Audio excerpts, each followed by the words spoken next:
Hello, everyone. Increasing diversity, equity, and inclusion is essential to the future of statistics and data science and to the ASA. We win as a profession when we include more diverse perspectives, hear more diverse voices, and equitably engage all communities, especially communities that have been marginalized. Today, we talk with Kim Sellers, chair of the ASA's Justice, Equity, Diversity, and Inclusion, JEDI, Outreach Group, and Adrian Coles, chair of the Committee on Minorities and Statistics and co-chair of the ASA's Anti-Racism Task Force. Kim is a professor of statistics at Georgetown, and Adrian is associate director of biostatistics at Bristol Myers Squibb. Let's begin by just giving you each the opportunity to say a little bit more about yourselves than what I did in the introduction. So Adrian, I'll start with you. All right, thanks, Ron. I really appreciate that.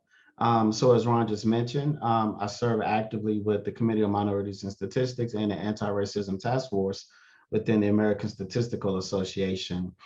Outside of professional service, I am a clinical researcher at Bristol Myers Squibb focused on late phase immunology assets, a very exciting area of research. When I look into my background, I think the two things that are most important to share with this audience. One, I am a person who grew up in a economically disadvantaged community. I grew up in a very poor area. And so I am the textbook example of a person who comes from a poor background, who's able to change their stars through education, particularly in the STEM area. And in addition to that, I'm also a retired United States Marine. Hoorah for any other service members who may come across this video. Thank you, Adrian. Kim. Thank you, Ron, for the opportunity to speak with you today. As mentioned, I am a professor at Georgetown University in the Mathematics and Statistics Department, where my research area involves count data modeling or a particular facet of that research branch. And meanwhile, my service activities center largely on increasing representation from underrepresented groups in the statistics and larger mathematical science disciplines. Thank you. So Kim, I'm just going to start right in with a question for you, okay? And then we'll swing it over to Adrian after that. So this is the look ahead question. When you look forward, what would you hope the future of statistics and data science would look like? I hope that it's a discipline where we as statisticians remain at the forefront of its development. Certainly at its core, at its base, the concept of data science, data analytics, and its combined branches that comprise the area, of course, center on strong statistical understanding and thinking. Thank you so much. Adrian, what's on your mind?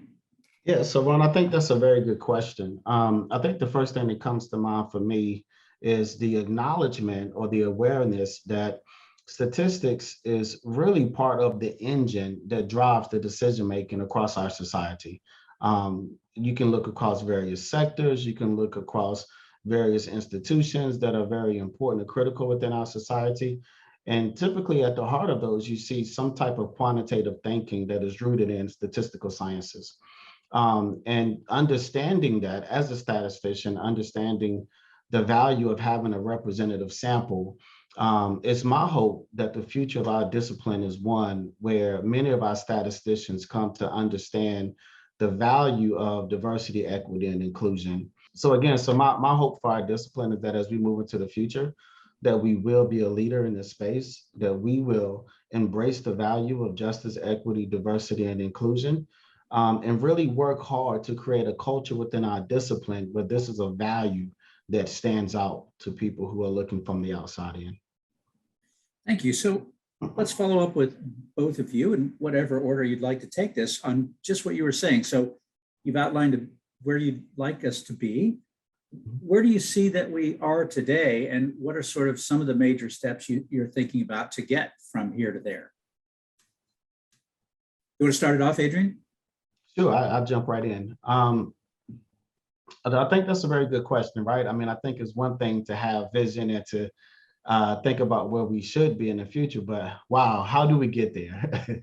And so I think it starts with us doing an honest assessment of where we are as a discipline. I think many people who are members of our discipline would acknowledge that the talent that we have from underrepresented social groups is less than what it should be, right? I mean, we could look at the US Census. If we're just talking about the United States, for example, right? We could look at the US Census, we can understand the distribution of demographics within our country. And then we look within our discipline, our scientific discipline, and we see that, those demographic distributions don't always align. So we know that there's work to be done. Well, how do we get those? How do we achieve that alignment?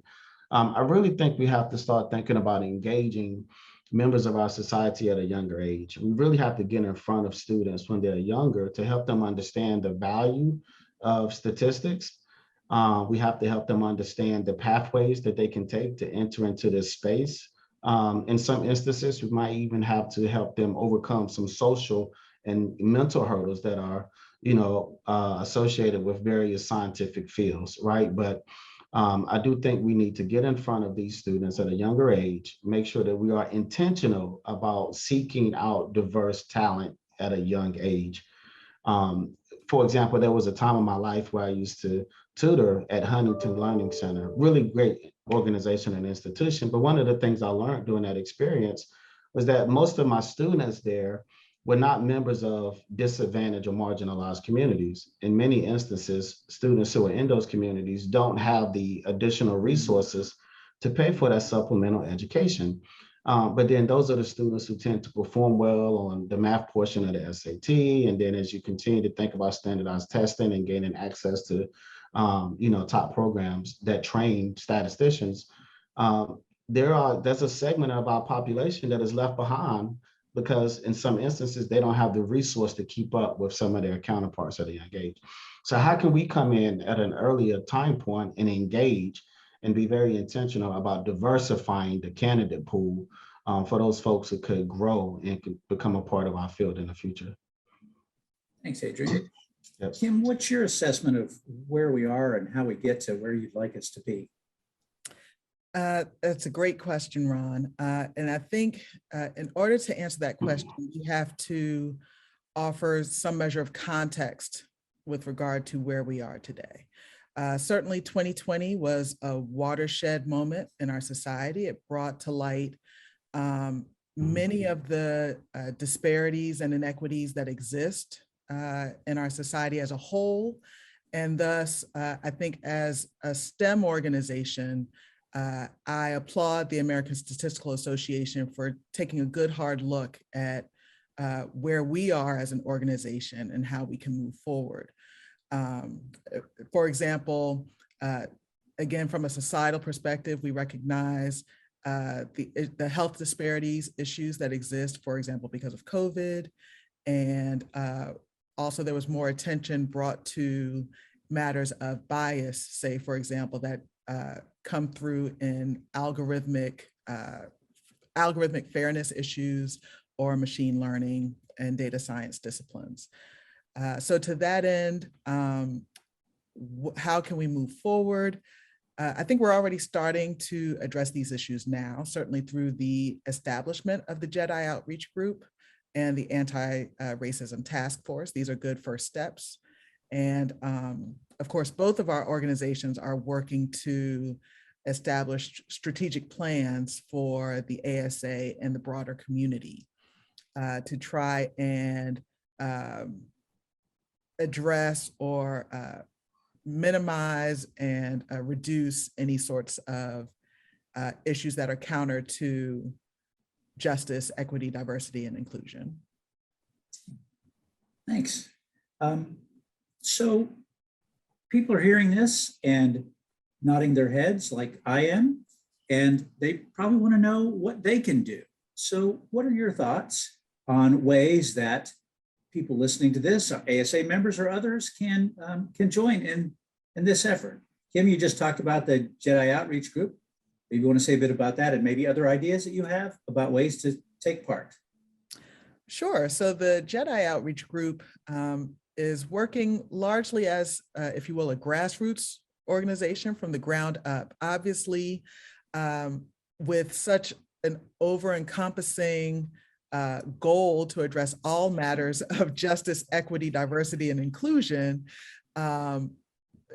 this is an impossible task for one organization to take on its own. So we are relying on not only our direct membership, but certainly, if you will, friends of the organization. You don't have to be a member of the JEDI outreach group to appreciate and contribute or advocate towards the cause and the mission. So I would hope that, honestly, that this is something that everyone could see themselves as being a part of and wish to contribute. And certainly with regards to the JEDI outreach group, there are no barriers to joining. It's free. You don't have to be an ASA member. Adrian, what's on your mind about how people can be involved? Yeah, I think there are three things that come to mind immediately for me. Time, talent, and treasure. I would encourage everyone to think about where they are investing their time. Do you have folks in your immediate circle, whether they are mentors or mentees or friends or colleagues that you do life with in some way, that you contribute your time to in some way, who are from a diverse set of social groups, right? Oftentimes, we tend to be more comfortable in social groups where there are strong similarities, whatever those similarities may be. But we have to be intentional about pushing beyond those boundaries and really investing time into other people who don't fit into those pockets of similarity. The second piece of that is talent. We have some really good programs, within the Committee on Minorities and Statistics, now the JEDI Outreach Group. And I would even suspect that there might be some additional programs that may come from the work of the Anti-Racism Task Force. Contribute your talent to those organizations, to those programs, to help those programs succeed, whether we're talking about the Diversity Mentoring Program, StatFest, whether we're talking about a number of other programs that I know we have on the table now that we're sort of discussing and figuring out which ones to prioritize. There'll be a number of ways that people can contribute their talent to this agenda. And then the last one is treasure. If you are part of an organization who is looking to partner with someone who has a strong value in this space, then we are a good place to partner. We've recently created the BIPOC Fund. For those who may not be aware, BIPOC stands for Black, Indigenous, People of Color. And this is a fund that the ASA has created to help fund programs that are intentionally designed to help us to serve this part of our membership, to help us to achieve that vision of becoming an anti-racist organization. And so if you're a part of an organization who's looking for ways to sponsor or to donate, think of us. We would love to work with you and to partner with you in that way. And if you're a private individual, we've even had private donors who've come up and made significant contributions as well. But all of this work that we're talking about is going to take a village. It's not just going to happen from the 3 or 4 people that are here having this conversation today.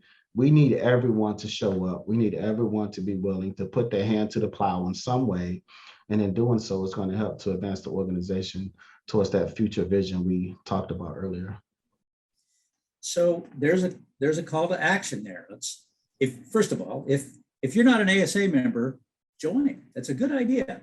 If you are an ASA member, thanks. And consider these things that you've heard today. Please consider what role you might play in ASA's JEDI efforts and other projects and plans of the ASA. If you have questions about that, you can reach out to any of us. I'm easy to find on the ASA's website. Just go to ron@amstat.org, and I'd love to hear from you. Again, Adrian and Kim, thank you so very much.